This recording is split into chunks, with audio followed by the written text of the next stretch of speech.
Today during our Cerkl U webinar, 5 ways to show your ROI. So to introduce both of us today, we are your hosts. My name is Maddie Riemann. I am the Director of Customer Success, and I'm excited to have one of my best friends and the co-founder of Cerkl here with me as well. Hi, I'm Sarah Jackson, co-founder of Cerkl. I think this is our first webinar together? Yes. I think it is. Wonder Twin. I know. Well, again, we're really excited to take you through these 5 tips today. And having Sarah here was really strategic because we've been able to learn a lot about our customers, and then also through her work with, working with the engagement side of things. So I'm working with customers and she's working with prospective customers. So kind of bringing both of our minds together was really important for us, and we are, again, excited to share that with you. So we will hop in. So to kind of quickly go through some of the items in today's webinar, if you have a question, please enter the question in the pane. An example of that pane is on the right side of your screen there. So go ahead and just type it in, and then we have some other team members on standby to answer those for you. This webinar is recorded, so we will email you a link afterwards to make sure that you have that. And then Sarah's also written some awesome notes and some articles to help dive deeper into some of these 5 tips. If you have any technical difficulties at all, please give us a call on the number on your screen. You might want to jot that down really quickly. So if we're, throughout the webinar, your mic goes off or you can't hear us, you can just give us a ring and we have some tech support available for you.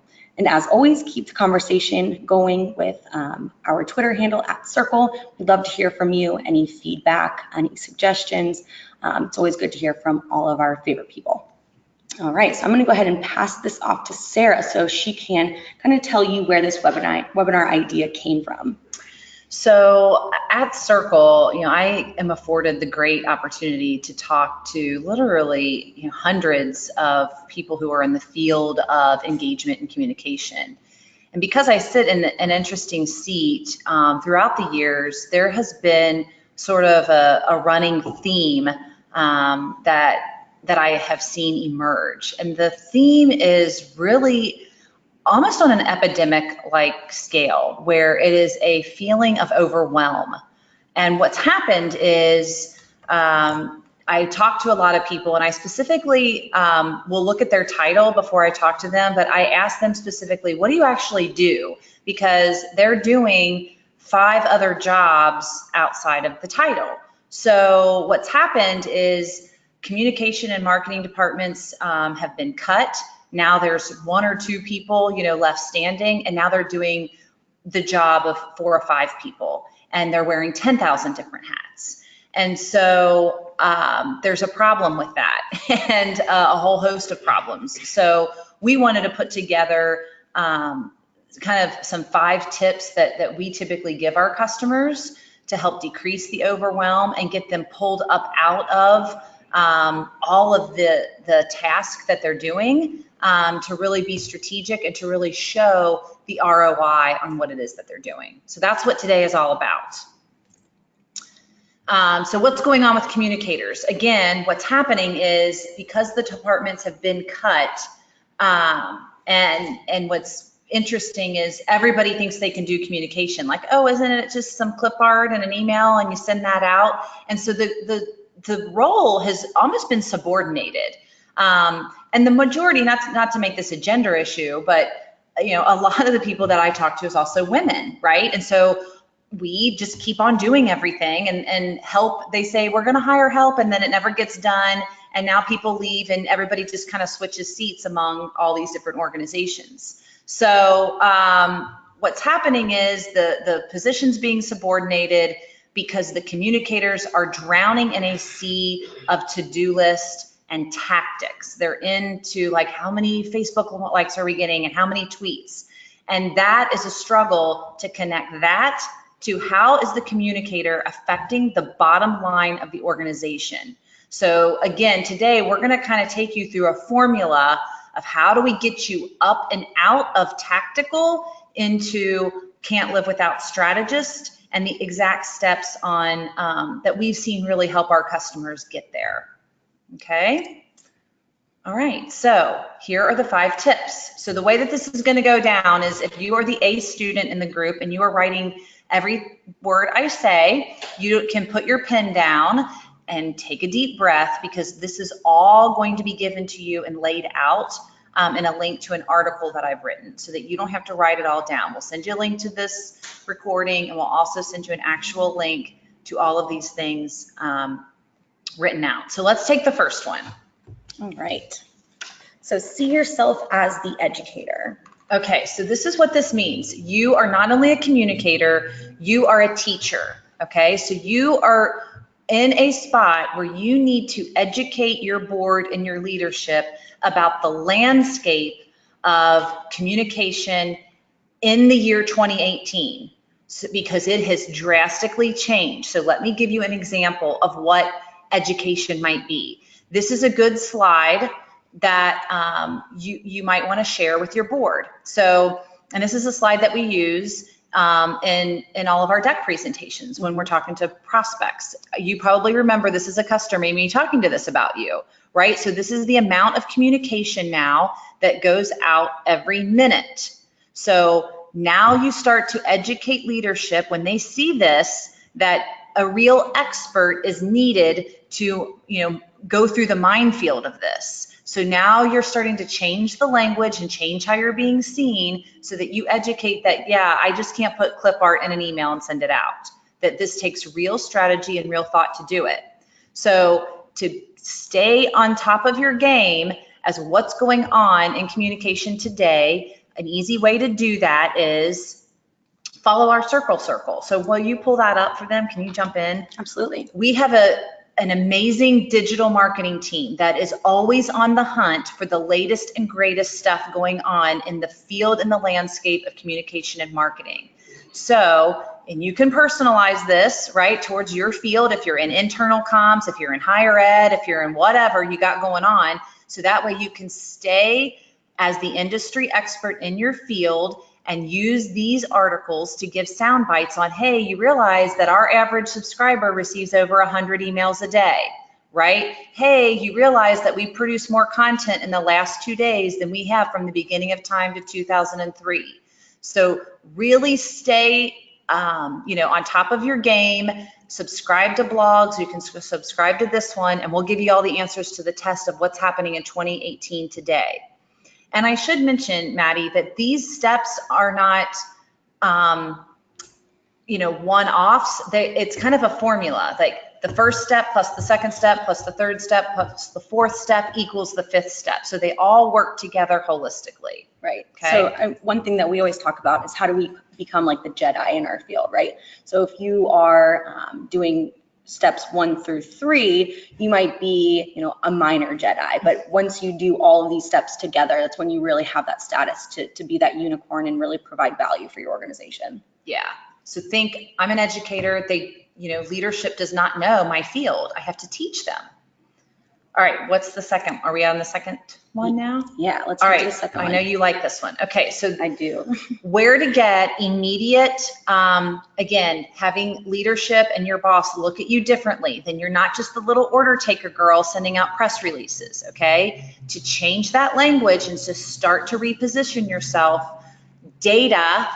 True data is a great place to start. So with data, right, you have knowledge. With knowledge, you have power. So we're going to jump into the back end and we're going to show you different types of data that our insights give you. Now, when Maddie is pulling this up, right, the first couple data points that you want to show and use, again, when communicating what you're doing internally to your, again, board, boss, leadership, is your open rate and your click-through rate. Now keep in mind, you're going to go back to educator. Don't assume that they know what that means. So if Maddie, could you explain, and I know some customers are like, oh yeah, we know. Some might not know in the audience. So let's explain what is open rate, what is click-through rate, and why is this important to the bottom line of the organization? Of course. So an open rate, again, pretty simple mathematics here, but basically what you're doing is we are calculating the number of deliveries versus the number of opens. So taking that number, that's where you're going to get that percentage. So right now you're seeing a 51% open rate for Cerkl. So taking these numbers, and then our next step will be providing the the context behind that data. So we'll explain that here in a moment, but really understanding what your open rate is. Again, click-through rate, it's gonna be pretty similar. So we're taking the number of opens and then we're dividing that by the number of clicks. So how many people have actually clicked through? Or this is gonna be your percentage here. So 17% for a click-through rate. And some other metrics while we're here, just taking a look, are your engagement score and your percentage personalized. Understanding what these metrics mean is going to be important for you because, you know, if your boss hops in here for the first time and they're like, hey, what does an engagement score mean? Because this is something that is specific to Cerkl. An engagement score is not being tracked with other software platforms that you guys might have used before. So I know I hear on my side of things, what does an engagement score mean?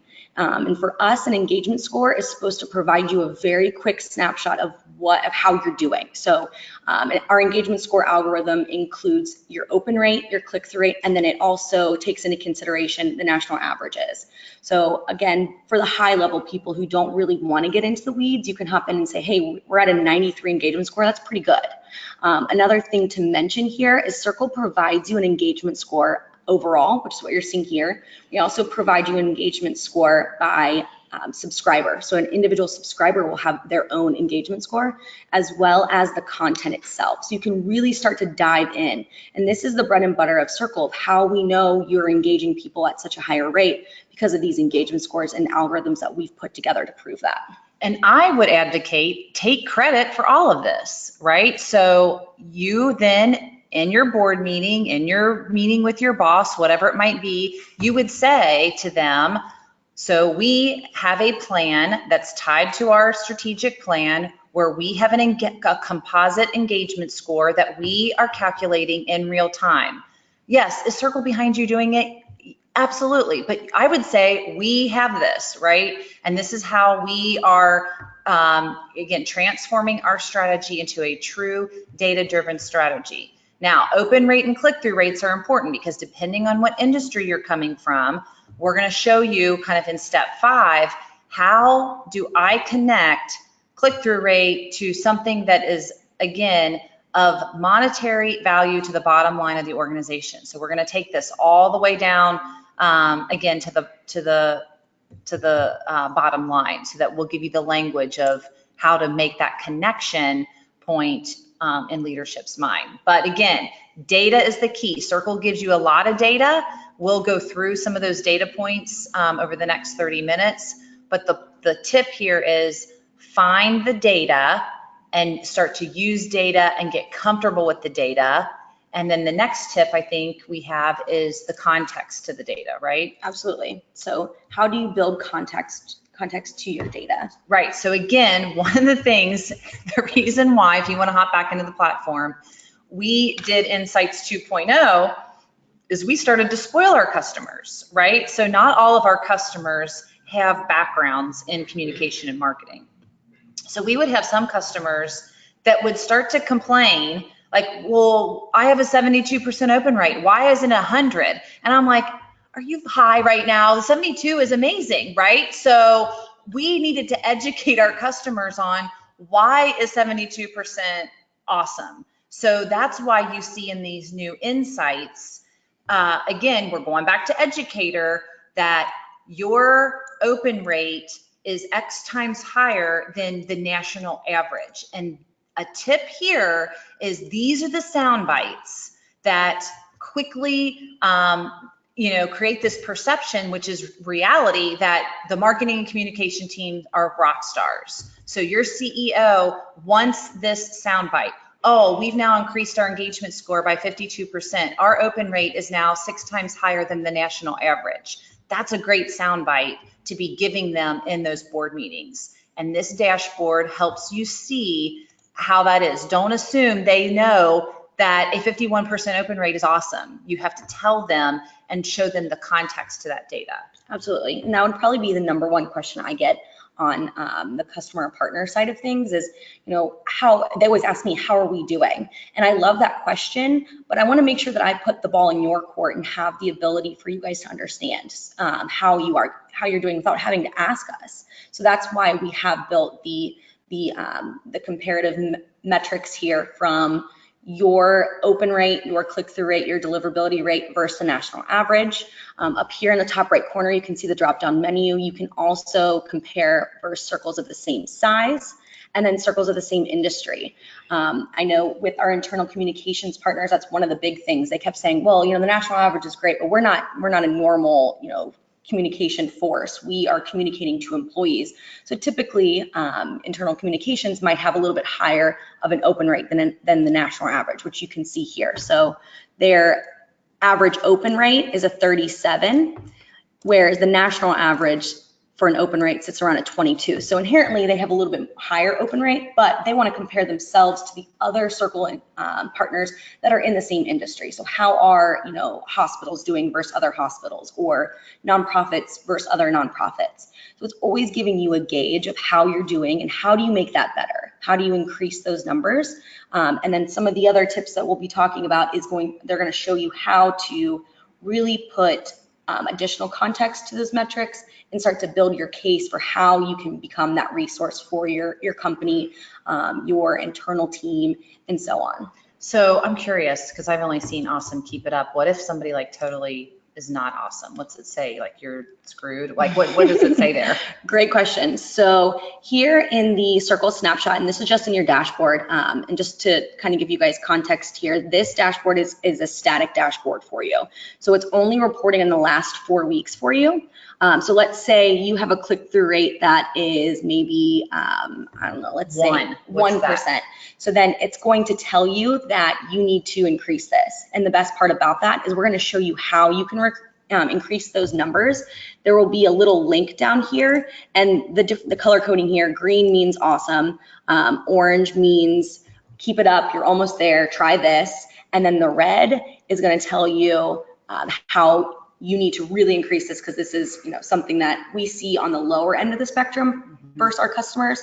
But again, all those link to help desk articles, and they provide you ideas of how you can increase that. So if it's red, it's warning. Absolutely. And I would even advocate when you're doing this, right, to say, hey, our click-through rate is less than the industry average. These are the types of things that we're doing over the next quarter to increase that. Again, so you educate, okay, let's increase this. So this is just one of my in my little test circles that I use sometimes. So you can see that the click-through rate is 0 here. I think there are only 11 members in here. So when you click the link to let's increase this, you can see an article for tips on how to increase that click-through rate. And we give you actionable items that you can use with details on how you can access those features within Cerkl itself.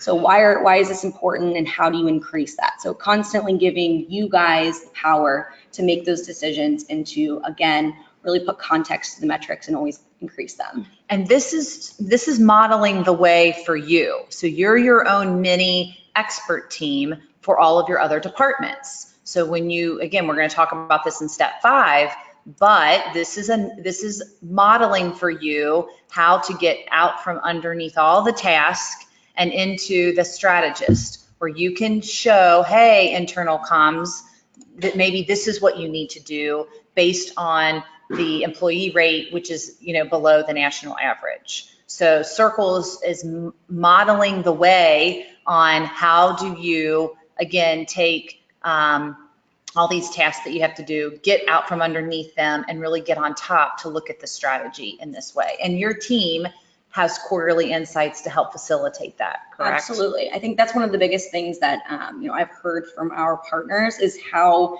hands-on we are. And I guess I'm a little biased because it's my team, but I'm pretty proud of everyone on my team because they work really hard. We try to be as available, 100% of the time for you through the chat bot or email or whatever it may be.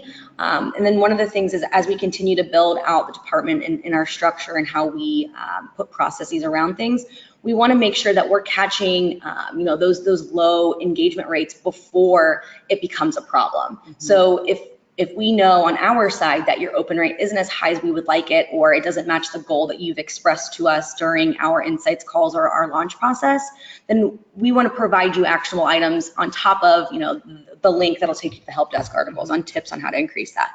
We really want to be there for you and be kind of like a mini consultant. And in a lot of ways we are. And I think that's one of the fun things about being on the customer success team is each client, each partner, each customer has a completely different set of metrics or reporting that they need.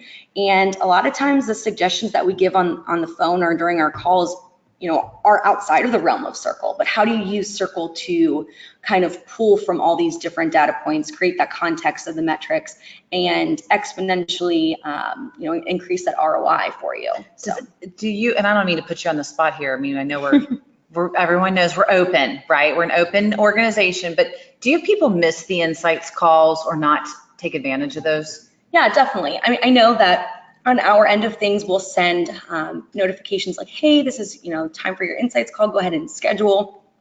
Sometimes I would say around probably 80% do. Mm-hmm. And the other thing is something that my team is very cognizant of is the fact that there is, multiple ways of learning or multiple ways of kind of working through the platform. So we're building out all these different techniques. So the people who are the DIYers who, we know who are asking questions on the chatbot on a weekly basis versus someone that we've never heard from on the chatbot, right? Mm-hmm. So those types of people, how do we still provide value even though they don't want to ask us a question or they don't want to schedule that insights call? So, creating different videos, different walkthrough. Our help desk article, I think we have over 200 help desk articles now. Okay. So different ways of learning, and we understand that, but we want you to know that we're available for those insights calls. But if you prefer to kind of do it on your own, we're building out ways that you can always access the same information and the same knowledge that's in our brain. Because,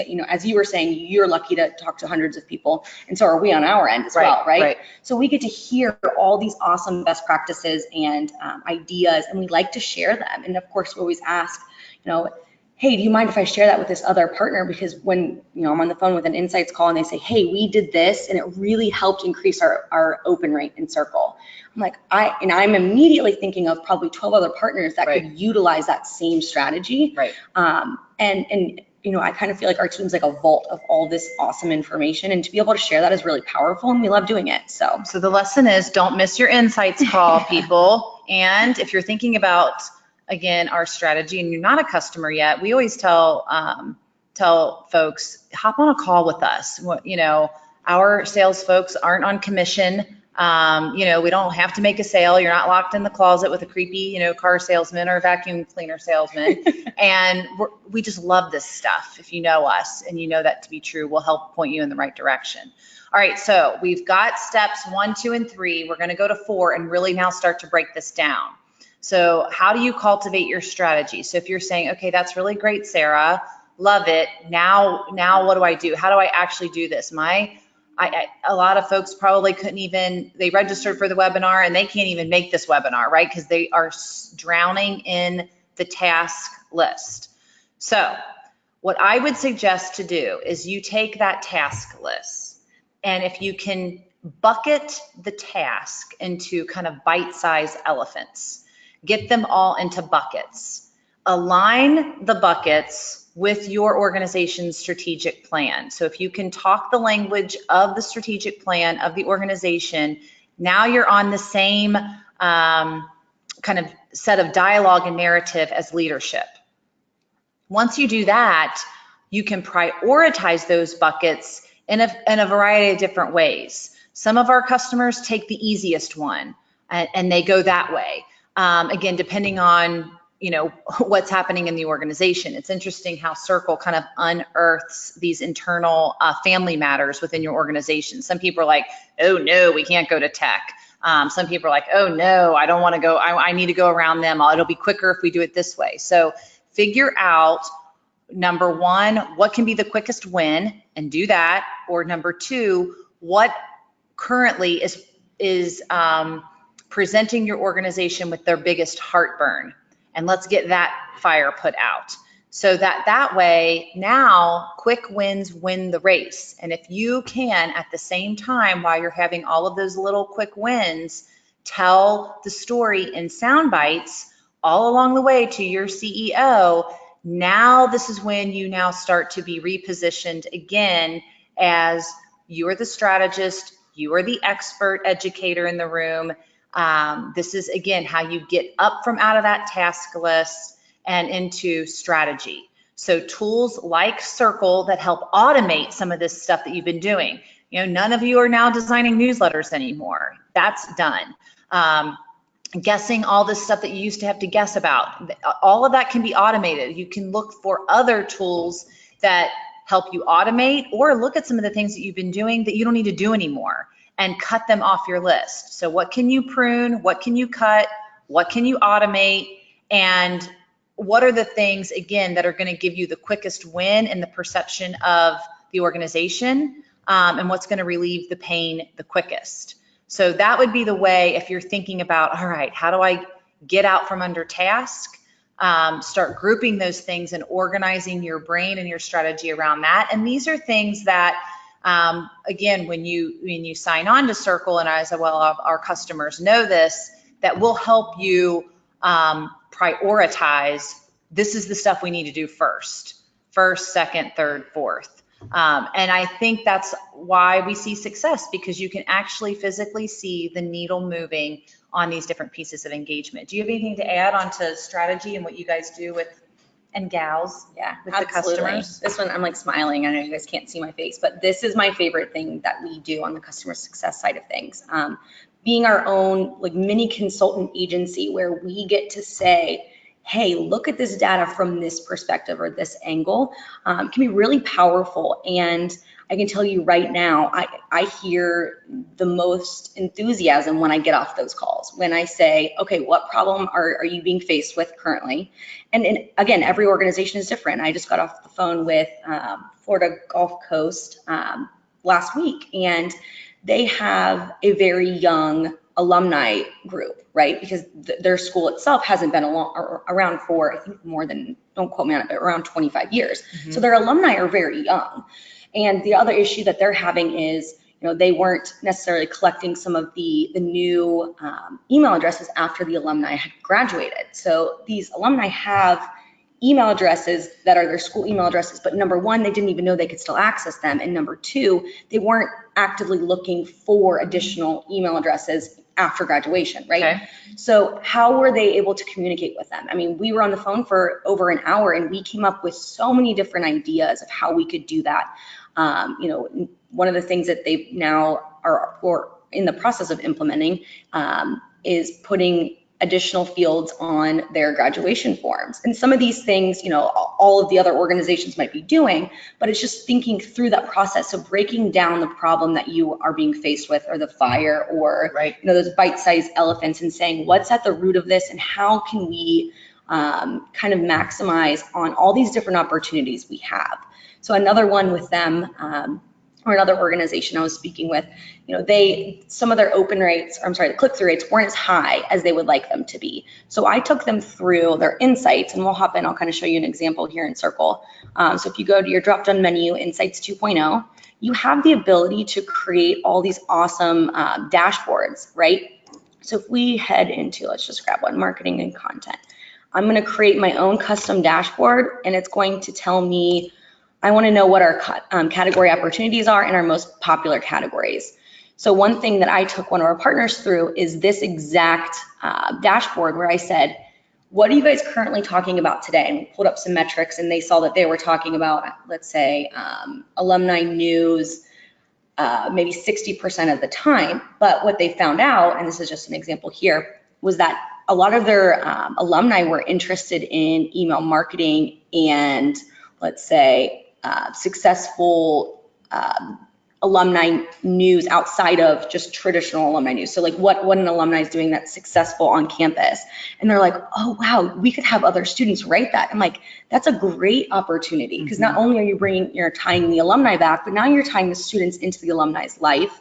You're kind of showing you're showing the ROI of your career services department, right? By highlighting these things and really being able to pull all these different resources together to build true engagement. So those were just some of the things that we had discussed with them. But again, looking at these category opportunities, and I can't tell you how surprised most of our partners are when they take a look at these. They're like, wow, I never imagined that networking would be one of our top category opportunities. So again, the category opportunities here are topics or categories that a large majority of your audience is interested in hearing about, but you haven't spoken about it in over 30 days, or they are digesting content around that category at a faster rate than you're producing it.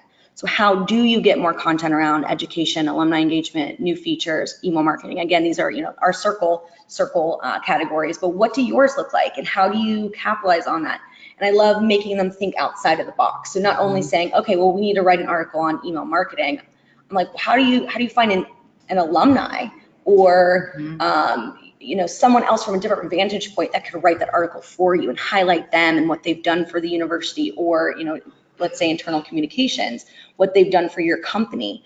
One of the things that you just recently wrote was about the ribbon cuttings, right? And pulling in the people from behind the scenes who've helped that ribbon cutting happen. So how do you do that? How do you strategize? How do you cultivate your strategy from that side of things? Really put your hat on as a consultant. Now that you have this time, that you're not designing newsletters, you can become that strategist. You can become the value provider. And these are all really good sound bites. Again, like what Sarah was saying, is when you go to your marketing team and you say, hey, by the way, our most popular topic, let's see, where is that one at? There we go. Most popular topic is innovation, or let's see, community engagement, or technology. So now what your marketing team might want to do is, if they're already purchasing ads on Google or Facebook, they can use categories or content that's framing these specific metrics, because now you know that these are going to produce the biggest pieces of ROI. So using all that knowledge that Cerkl provides you and taking it to the next step.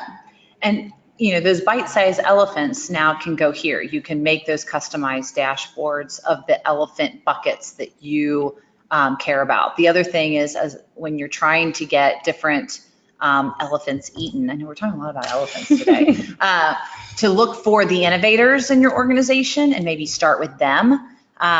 Sometimes, when we meet with organizations, they like, we want to do Cerkl campus-wide or organization-wide. And we are always, while we would love that from a company standpoint, we're like, no, because it never works. It usually works when we start with one team or one department, show the quick win, and go and tell that story along the way. So from that strategy standpoint, it's kind of like what Henry Ford used to say: when you have a big problem, break it down into little problems, and now we've got bite-sized pieces. So to really, again, to summarize, take that task list, chunk it into categories, prioritize it, again, based on what's going on culturally in your organization. That can be a step-by-step on how to do that. And I think, again, when you do meet with our customer success team, we can help you set those priorities. What's going to be the quickest win for you, so that you can, again, start to create that perception, very, very quickly, which is, again, reality, but to start changing your narrative and the conversation around what communication means to the organization. Absolutely. Cool. All right, now we're going to get into the last piece, okay? This is some actual examples of language that you can use to now take all of the stuff that you're doing and tie it to the bottom line of the organization. So we're going to give some tips for HR. If you're an internal communicator, we're going to give some tips for development teams. We're going to give tips for marketers, marketing, and communication and events.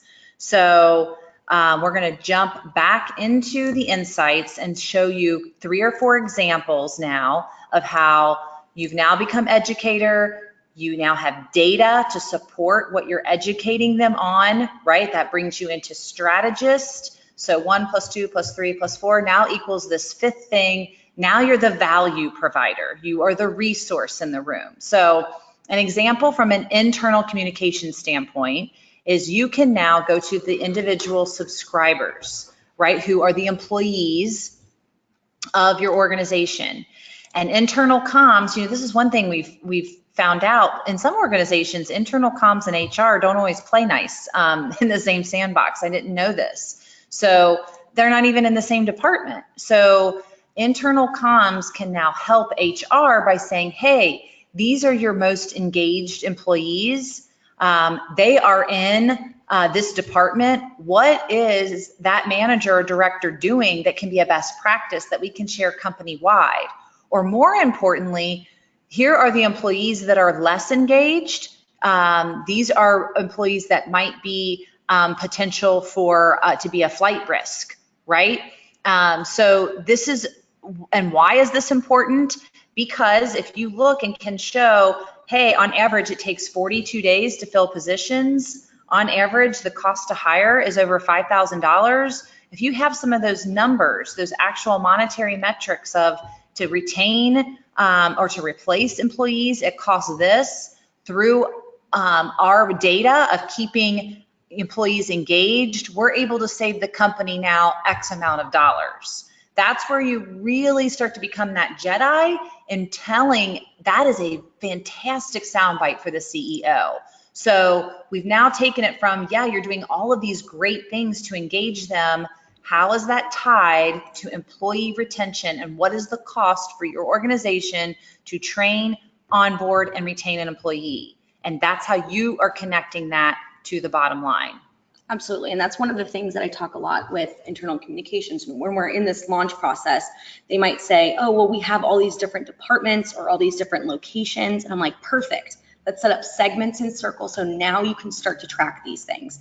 And a lot of times it's like, oh, wow, we never even thought about that. But now you have the power to do all of that with Cerkl. So if you have, let's say, a Cincinnati location versus a Dayton location versus a Chicago location, and then within those locations you have additional departments. You have, let's say, marketing or nursing. Let's stick with hospitals. So you have nursing, and then you have your doctors. What if you could really dive in and say, hey, I want to know, and these again are just an example from Cerkl, but let's say I want to know, let's say this, instead of associations, it said the Cincinnati office. So all the Cincinnati offices, and I want, let's see, all the owners. Let's pretend that says doctors, right? So you can apply those filters and see who are the most engaged, who are not. And then you can start to compare those different departments at different locations and find out what Sarah was saying, find out who is the most engaged and what is the manager of that department or that location doing is so successful. Right. How do you make that become a ripple effect throughout your entire company instead of just keeping that little like secret sauce within that department, right? So having the ability to do all of that is really important, and we can facilitate that for you. Right. I think the other thing is, say, for example, you're wanting to start a new initiative, but you're not sure, right? You can tell your organization, well, why don't you toss this out to the 10 most engaged employees in our organization and make them feel, important, special, powerful. We can tell you who the most engaged, rock stars are. Let's ask them. So it's little bits like this, again, because you have the data, now you have the power to provide that type of level of value. As long as you're connecting that, again, to a monetary value, that's where you really start to elevate your position within your organization. So that's an internal communication type example. Let's move to now an events. So if we go to the event planners, right? You're now the marketing communicator, but you've got an event planning community relations team.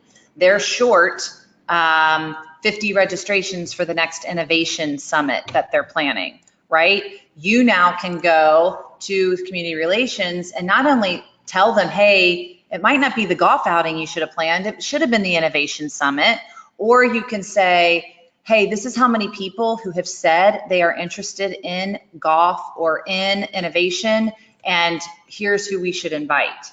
So you want to talk about some of the things that might be attractive for how does the communicator now be empowered to shine light on what types of events that the organization should be planning? Absolutely. So if we take a look at these individual content metrics, you can start to dial in on some really important things. Let's say you just want to see what content's being digested the most based on your different categories within Cerkl. So you can start to compare them and say, hey, now we know that this category or this topic is a lot more engaging than others, right?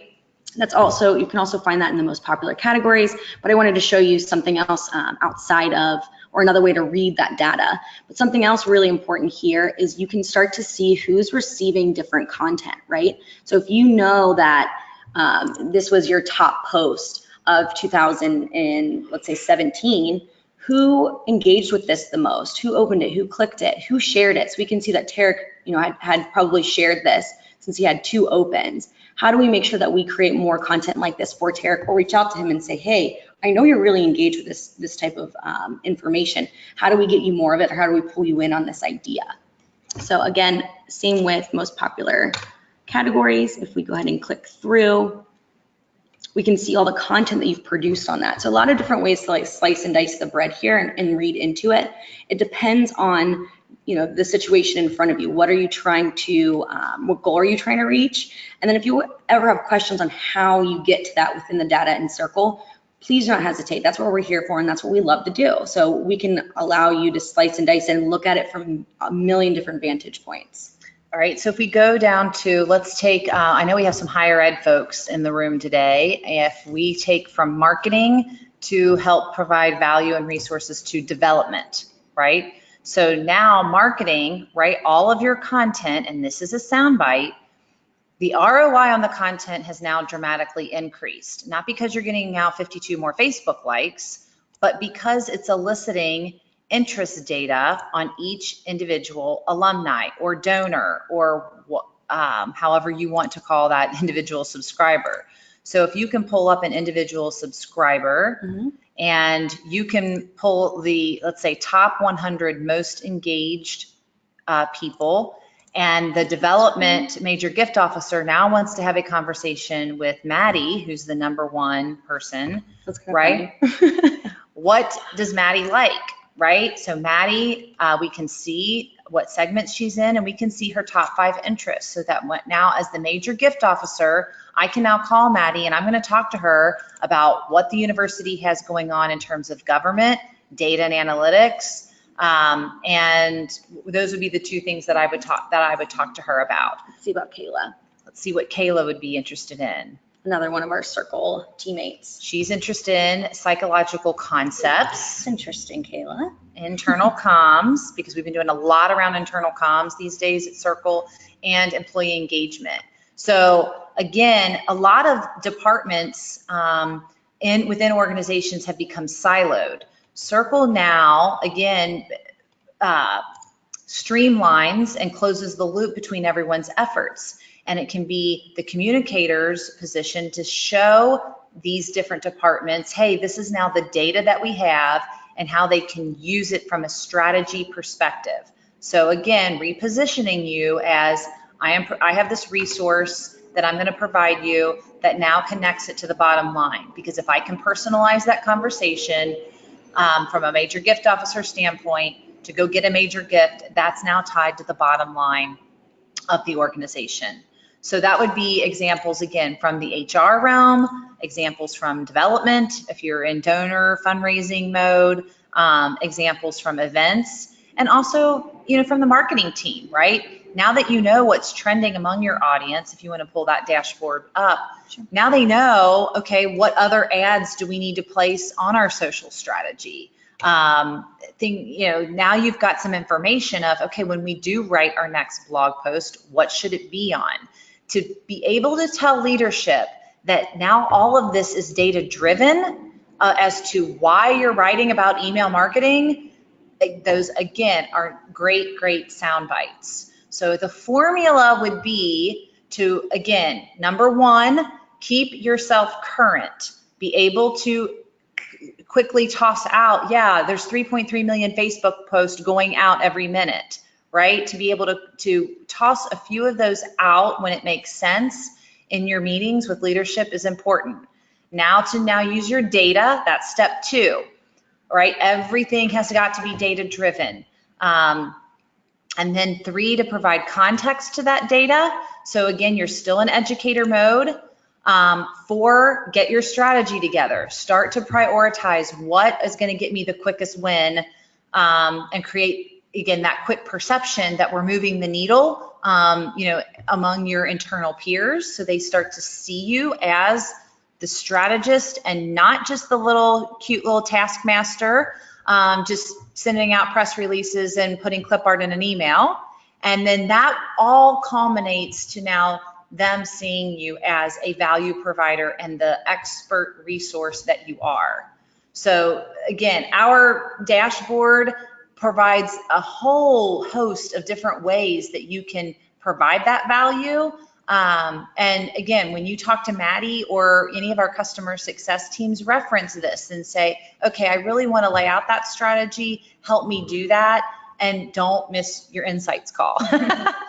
Yeah, and I would add on to that one other thing that I hear a lot, from the people that we're chatting with on the phone, is that they don't even think about allowing other teams or departments to have access to their Cerkl and have access to those insights. So, holding that lock and key to yourself, how do you make sure that everyone else has the ability to reach this information, because it's going to be powerful for them and they can utilize it, again, slice and dice that bread the way that they need it. So having, this all behind locked doors, I think can, be more or less detrimental. So that's one of the things I always suggest is, hey, why don't you let someone else from a different department take a look at this data so they can say, wow, this is really cool. Maybe we should start doing, and then you become, again, not only, this value provider and this resource, but you become, you look like you are the rock star. Like, you have all this information, you've collected this for them, and allowing them to kind of jump in and see how it can help them in their department. So kind of building on to this whole idea of bringing your team together, and really providing that value as you all can together. Right. Again, I think that a tool like Cerkl, as you know, I would take credit for it, right? I would start to use language like, this is how we measure engagement in our organization. You can use sexy words like machine learning and artificial intelligence so that you show that you're relevant, you are, that expert, and that you are current in your field. But again, that takes education to that leadership and to that board of, it's more complicated, than they might think. And also, I would argue to develop, that prioritize and strategize. So even when you do look at the data, you might decide, all right, what department do we need to go to first to start providing value? And again, depending on the culture of the organization, you can be very strategic about that.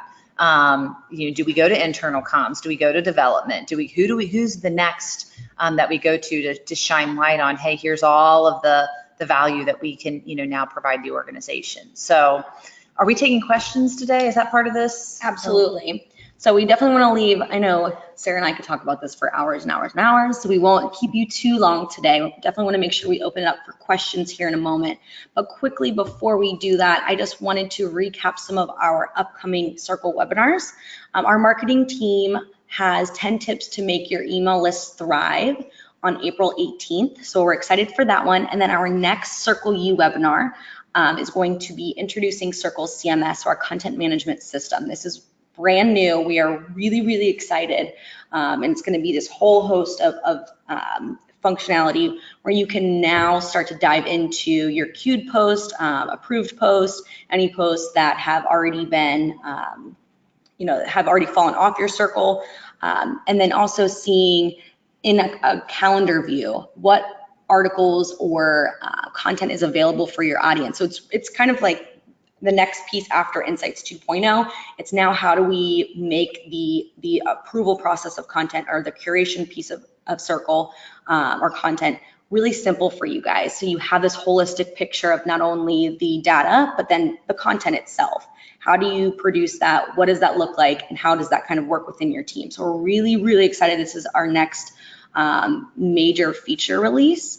So do not miss out on May 9th for Cerkl U introducing Cerkl CMS. We're really excited. Exciting to make that content library really come alive. And know that all the conversations that we have, that's what's unearthed all these amazing features from you. So keep, we love that feedback, and we're constantly learning and doing things to help make the platform better and to provide you what you need so that, again, you can be empowered to provide value back to your organization. So. Absolutely. All right, so we'll go ahead and open it up for questions at this point. Let's see, we have a few coming in. What if my audience isn't engaged with specific content pieces? What are your best practices to solve that problem? I think that's a great question. We hear that a lot. So working with some of our partners, we hear them say, hey, well, this is something that someone high up wanted us to get out to our audience, but it doesn't have a major open rate or click-through rate.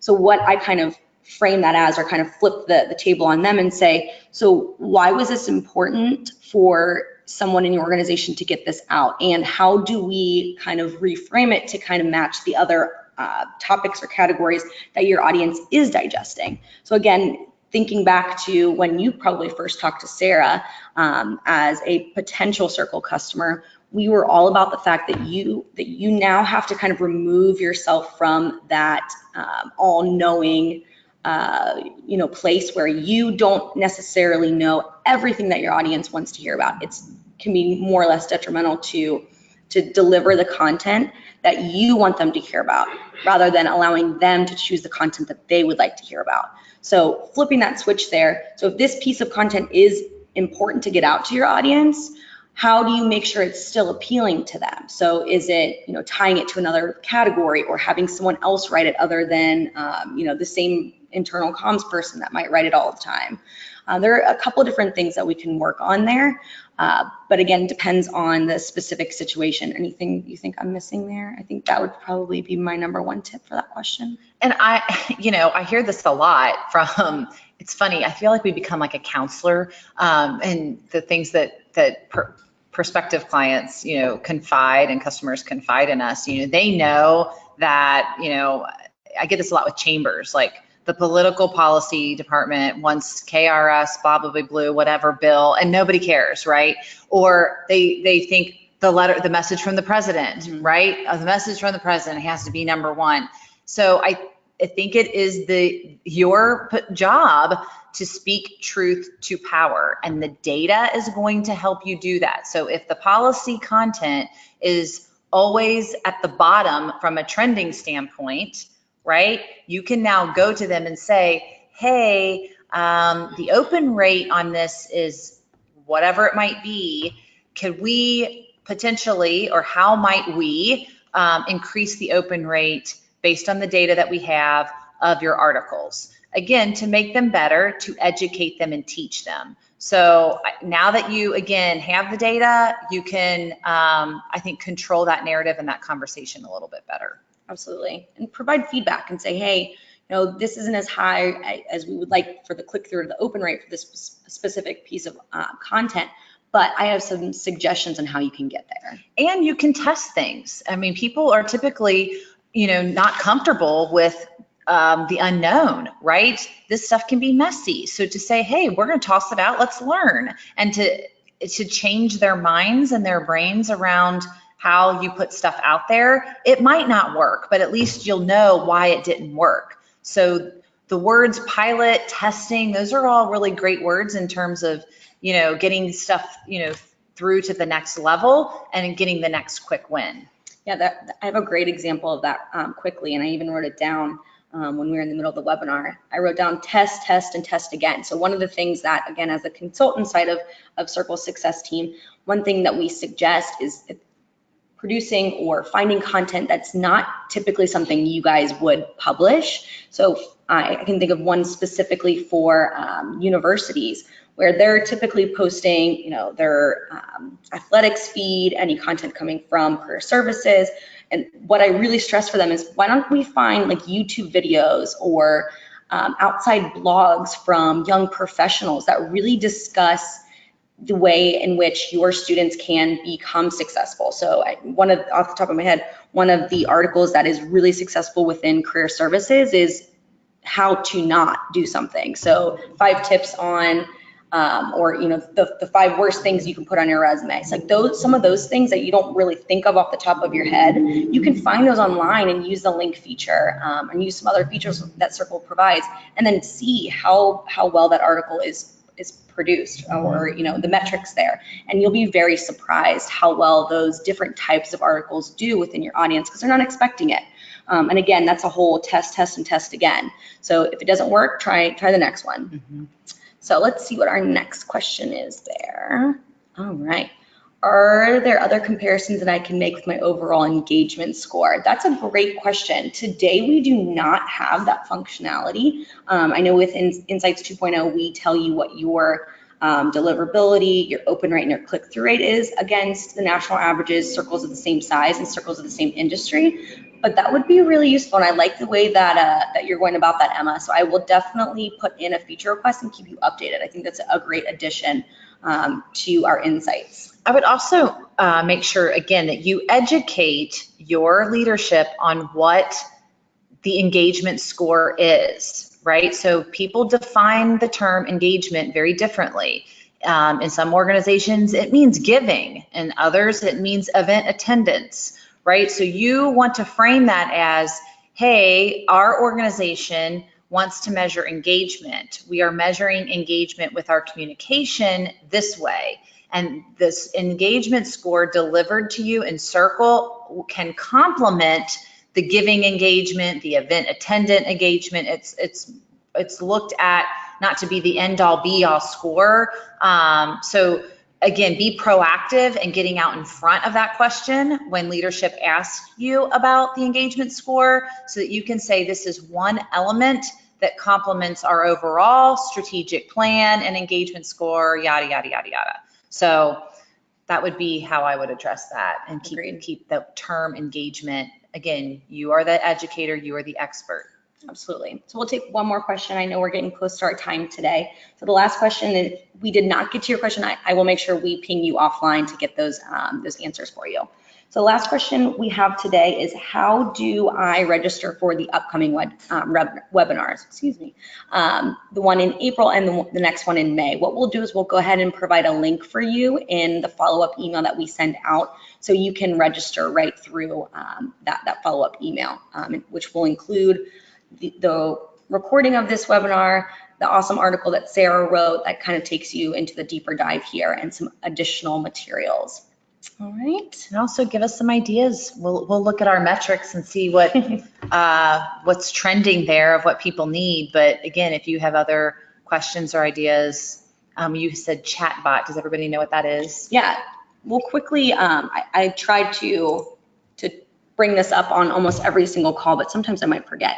In the bottom right-hand corner of every Cerkl.com page, you'll see this little purple icon. If you click that, you will see little conversations that you've had. So let's see, I might just say, hey, I have a question. Our team should get back to you immediately. So to answer any questions that you have, even if you want to, hey, I missed our last Insights call, can we schedule a new one? So anything that you might have for us, suggestions, feedback, feature requests, anything like that, feel free to send it through our chat bot. Our team will get back to you immediately and make sure that we get you all the answers that you need. That was a great question though. All right, well, thank you again for taking the time to attend today's Cerkl U webinar. We will send out that follow-up email this afternoon, and we look forward to seeing you on the next one. Thanks so much.